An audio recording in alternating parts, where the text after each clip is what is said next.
Hi everyone, thank you for joining our third and final live graduate Q&A. Here we have our lovely sales graduates with us.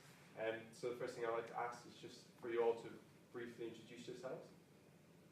Alec, starting on the left. Alec, working with the partner sales team, and I went to De Montfort University.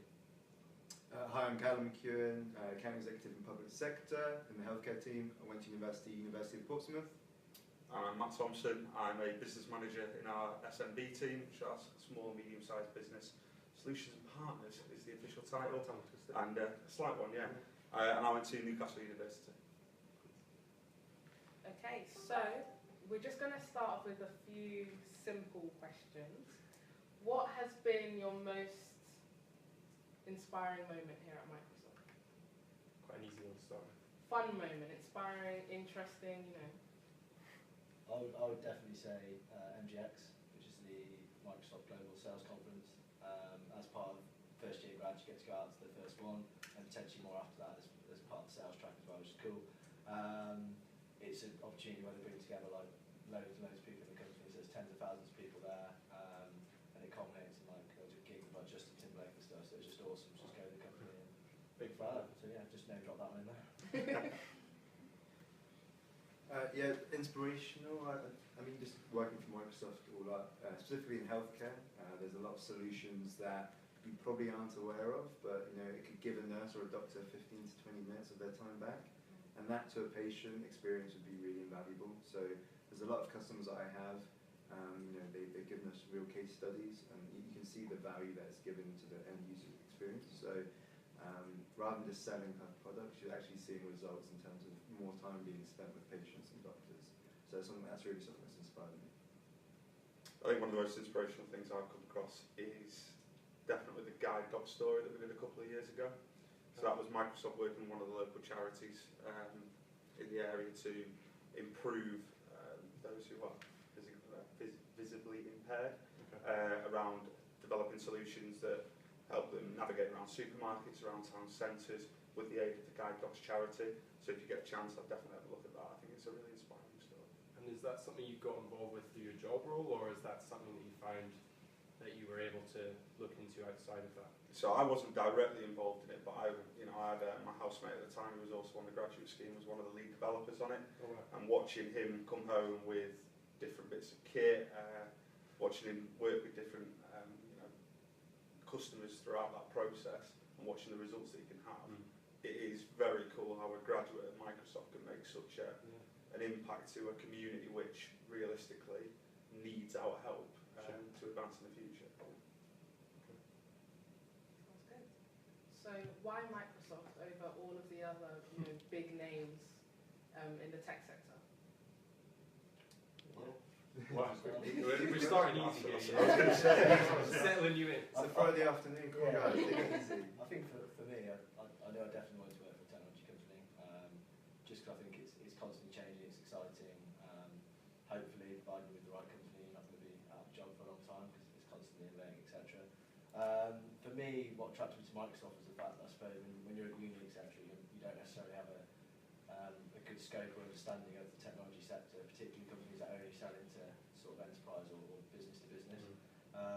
It's quite important to me, and to work for a company that probably, that's either inspired me or I was quite fond of growing up as well. And also that's to do, I was quite keen to work for something that not just me, but my friends and family recognised as like an aspirational brand, and sort of maybe as these guys were talking about, because of that has the scope to do a lot of stuff outside the conventional business, software, etc., that people might know us for more traditionally. So working for a company maybe did a bit more, and therefore had some more exciting opportunities was probably the key.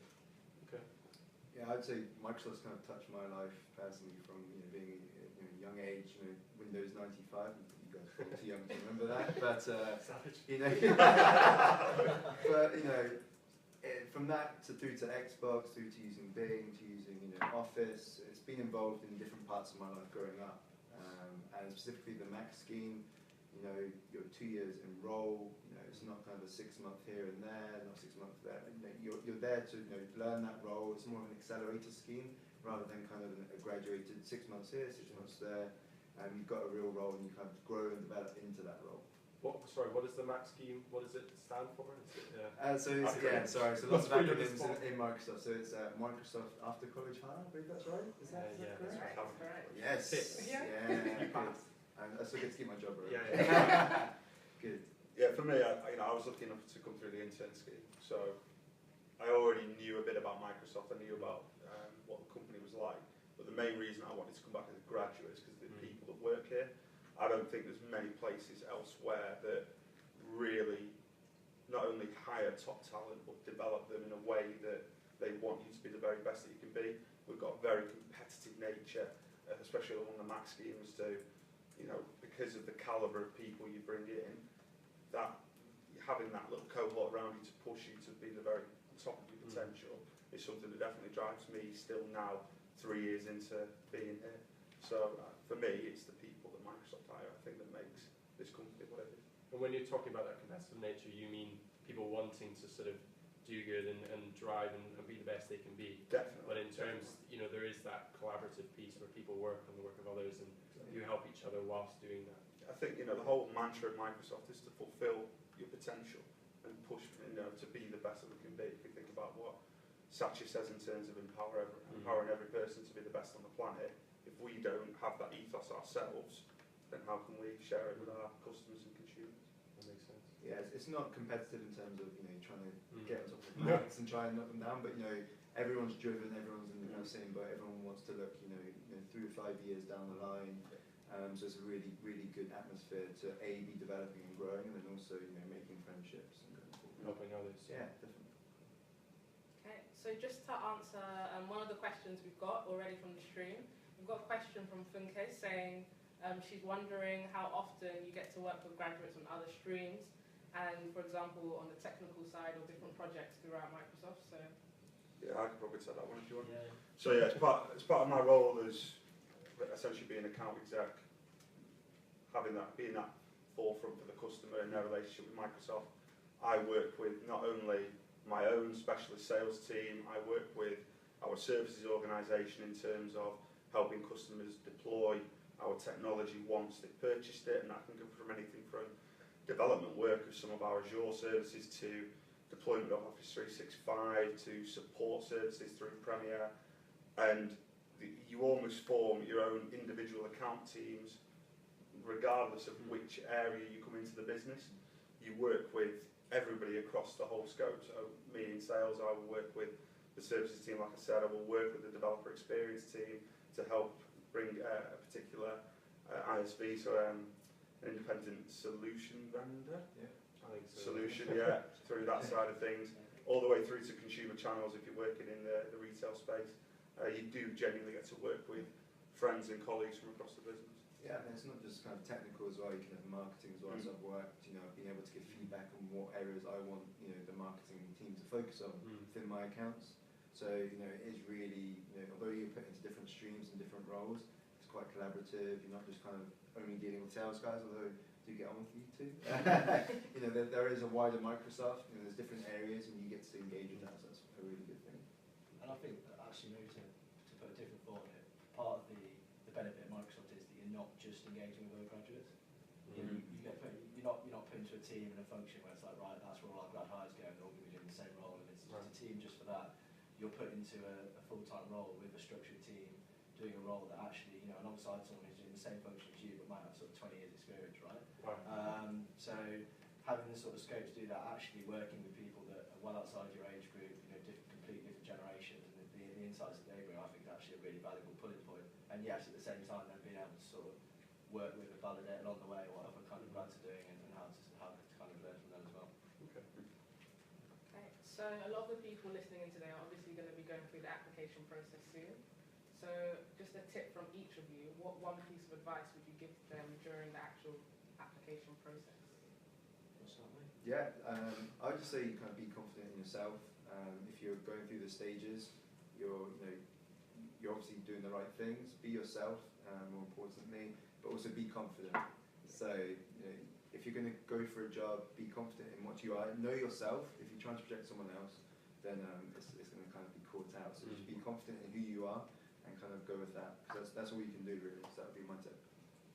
Yeah, I would say that the main thing is that people short on this, it's not knowing enough about the company. And that's not, you don't need an in-depth understanding, right? It'll take you years to get that when you probably can get it. It's more just, you know, I've done enough research to show that you actually want to be there in the first place, right? I've looked into some of the stuff that, you know, we were talking about earlier in terms of the great initiatives we do outside of what you might just find on the basic website.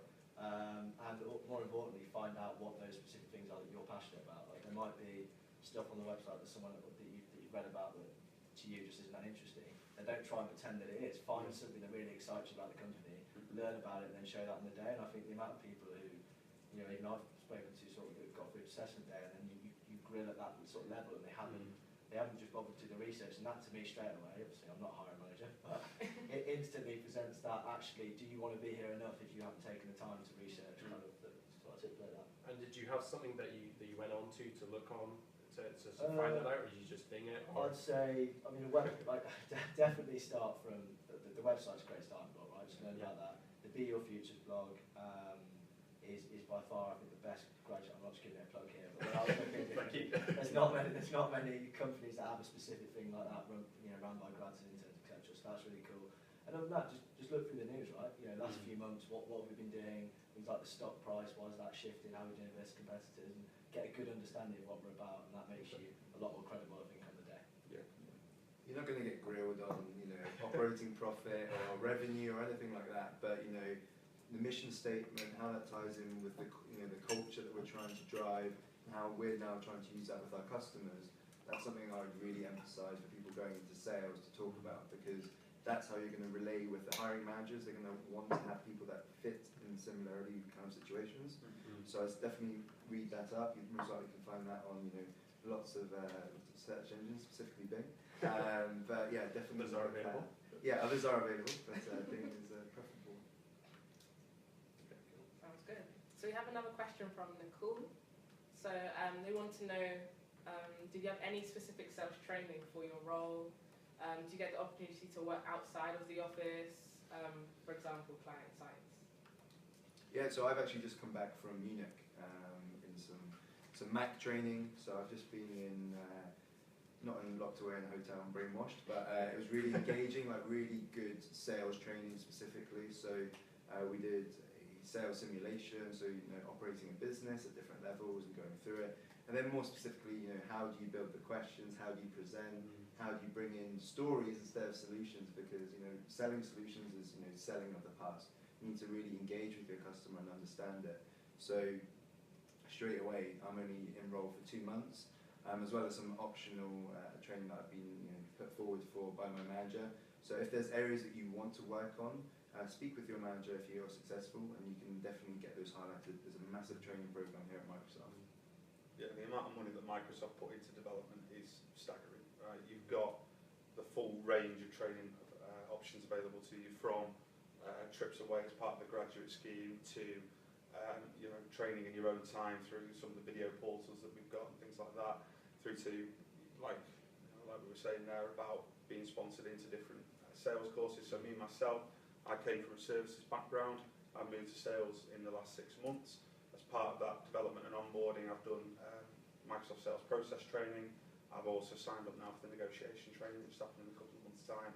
So they are continuously developing in those skills. Microsoft got a real mantra around on-the-job learning being 70% of your learning and your development. 20% then is virtual and online, and the final 10% is classroom. And the beauty is that you can be flexible with that mix depending on what works for you, because all those options are available. So we have another question from Alex. They just want to know a bit more specifically into the sales role. So how were you aligned your actual specific roles? Did you express an interest in your specific roles? Or is it something that the hiring managers completely decide by themselves?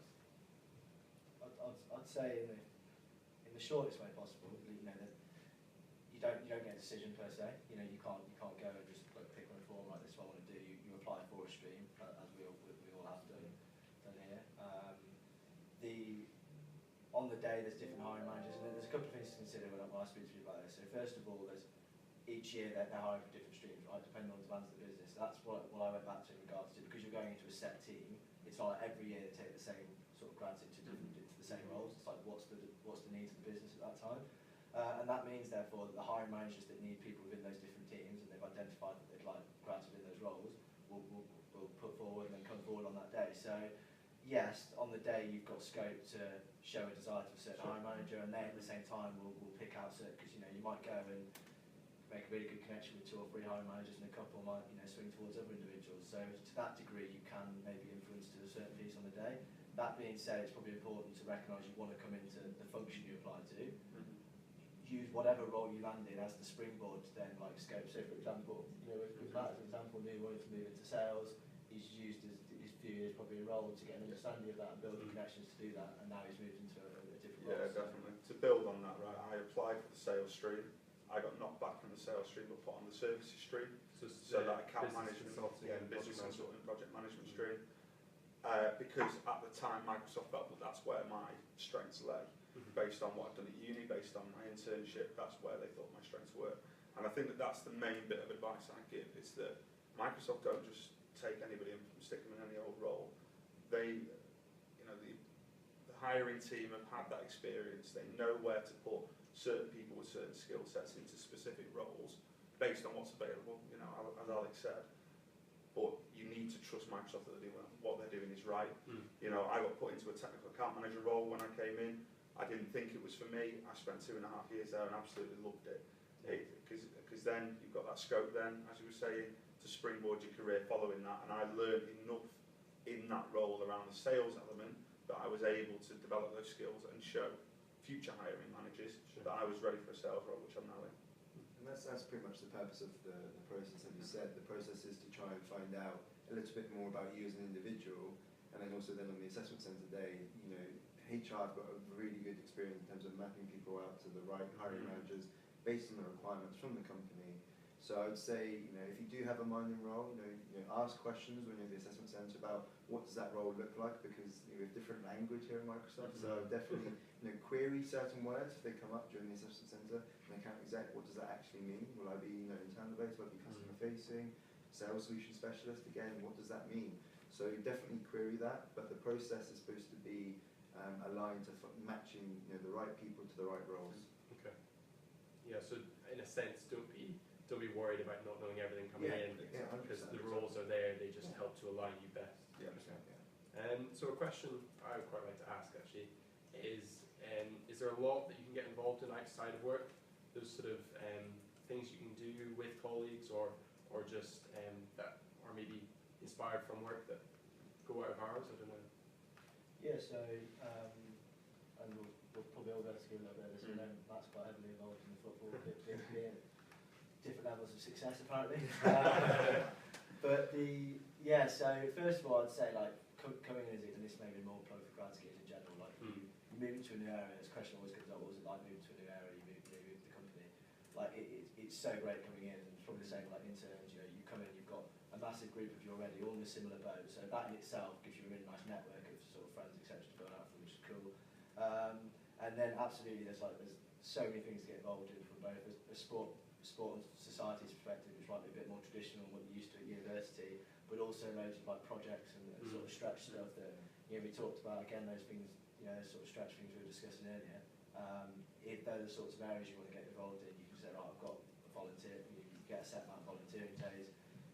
As an employee at Microsoft, you're a volunteer to go and get involved in those, and then you haven't got to take off annual leave or anything. You can just go and get that piece from there. And then again, I've done various sort of sporting bits and societies here, but I know football a bit close. Yeah, so I'm on the football committee, as you know. We unfortunately took you in. Still regretting the decision. As part of that, and this is, comes back to what I was saying before about Microsoft and the people and why I love it so much, is there is something that everyone to do here, both stretch projects within your career that can help you develop your career like I could. I got involved in business, so I developed those sales skills, but outside of that, sports and social, being able to go on different socials across the country, playing different teams across the country, going up against some of the biggest names in the area, playing the Pepsis, the Deloittes of this world in a football capacity is a good laugh. And then, the cream of the crop is what we call the EMEA tournament, which is the Europe, Middle East and Africa tournament, where essentially the UK subsidiary will take 2 teams along to a destination across Europe, we'll play against sort of 10, 11 different subsidiaries of Microsoft in a kind of European Championships. And, you know, one team will come 5th, one team will come 2nd. I'm not right. So yeah, the opportunity to get involved in different things is incredible. And the best bit is you are encouraged to go out and do that as part of your day job. It's almost frowned upon if you're not stretching yourself and pushing yourself. It's, you know, if you're here to do the bare minimum, I'm not sure Microsoft is the place for you. And something I know is that I think recently there's been a women's football team that started as well, so it's not just male, it's Exactly. it's all across the board. So. Yeah. And the interns are starting a netball female There you team. go. So, yeah. And just on the female piece as well, there are actually more sales, more female Macs in my year than male Macs, which is really So this is interesting. not necessarily Yeah, representative. it's Yeah. representative. We were worried about this. Yeah, but I know there's a lot of programs internally as well as externally that Microsoft helps sponsor. You know, women in business, Teaching girls, things yeah, like that. Exactly. So there's stuff to get involved in terms of inspiring other women to go into technology and business. Absolutely. So definitely get involved in that if you're interested in that kind of thing. Definitely. Maybe one more question. On you go. Sorry. So we have one last question from Bianca. So how long are you actually in the graduate scheme for? And once you complete the actual scheme, is there an assessment? Do you have to search for a company within the role once you finish your scheme, or is it a permanent role you continue on with? So when you come into the scheme, the graduate scheme is a 2-year process, right? You come in straight away though as a full-time employee, right? So you come in what we call blue badge, which means you're a fully fledged FTE. Essentially, if you perform well at that role is yours until you decide to move on and get another role. You know, looking at the flexibility aspect, like I said, I was in my role for 2.5 years, so I did another 6 months on top of my grad scheme, and then I decided that the right time was to move. I've known graduates who've come in, done a year, 18 months, find something that's their next step in their career that's going to develop them. And that for me is the beauty of Microsoft, the fact that you are encouraged to develop your career, encouraged to grow, and encouraged to go and find that career path that you want to go on. Yeah, there's no kind of assessment centre straight up. You know, you do the assessment centre, you get the role. There's not then another assessment centre at the end of 2 years. Okay. It's up to what skills have you developed over the 2 years, how have you performed over those 2 years, what your network is like, because you need to start planning across those 2 years. What am I going to be doing next? What capabilities do I have currently? What do I want to work on going forwards? So it's quite nice. It's not like a test or another reassessment or interview process. You can really design it yourself for something you can work on in your personal development plan, for example. And when you're talking about that network, and as you're saying, going and meeting people, that's quite an easy process in a sense of reaching out and saying, do you want to just grab a coffee? Yeah, for 5 I minutes? think being a Mac is actually using that as a term to meet with lots of different people. It's almost like a card to say, look, I'm new to the business. I want to learn a little bit more. Can we grab a coffee? Can we have a conversation? I want to know more about your business unit. I want to know more about the role you're talking about. And that way you can kind of build your network. Don't just meet for meeting's sake and have lots of coffees, but have it targeted. Have it aligned to your personal development plan and what you want to do going forward. Yeah, I agree with both of those. But one of the biggest things that shocked me when I came in was the culture for like nurturing young people and young talent, I suppose is the buzzword that we use internally. But and particularly from like an exec perspective. So I'm quite fortunate in my business division. My general manager happens to be the exec sponsor for Mac. Barclay, so probably get sort of double whammy there. But again, you see that throughout the leadership teams. Then in terms of, for example, I sat down one the other day and met the leadership team again. Very informal chat, but sort of scoping out what future opportunities might look like in that business area. And absolutely happy to give up an hour of their time to go and do that. And this is someone who is potentially sort of 7, 8 managers above, up in the business. So again, coming in and not just that's possible, but how open and active that's driven, I think is quite refreshing. All right. Well, thank you very much, guys. I'd just like to thank everyone who's been listening. If you do have any further questions, just leave them in the comments below and we'll get around to answer them for you. And just to remind everyone, the graduate deadline is on the 6th of November, so if you haven't already applied, start now. Thank you, everyone. Thank you.